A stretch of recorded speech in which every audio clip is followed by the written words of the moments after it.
Lucas Dil. Obrigado, presidente, nobres colegas. Quero aqui também parabenizar o vereador Camilles por essa moção e assino em conjunto, vereador, porque a reforma tributária, a tão falada reforma tributária, que, vamos dizer assim, é a reforma das reformas realmente. O Brasil, que tem uma das maiores cargas tributárias e maior número de impostos, precisa discutir a questão dos seus tributos. Mas aqui, da maneira como está sendo feita, a, a mudança da CBS e do IBS, e a CBS, só para o pessoal entender, a CBS é um novo tributo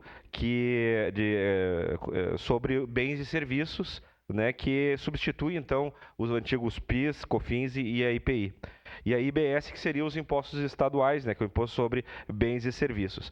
Ao fazer essas mudanças, eles mexeram em todas as alíquotas, mas as lutas, vereador Camilles, de muitos anos de conquistas, principalmente para pessoas com deficiências que tinham isenção de IPI, foram completamente atropeladas com essa reforma. Então, nós não podemos aceitar a maneira como está sendo feita. Então, as moções das Declarar voto. câmaras municipais e Já também declara voto. do próprio Estado, dos deputados, que a gente pressione os deputados para que deem luz sobre esta matéria e que a gente não retroceda nas conquistas sociais, principalmente no que tange aí ao acesso à mobilidade, né, desta categoria. Então, declaro que voto favorável a esta moção. Obrigado, presidente.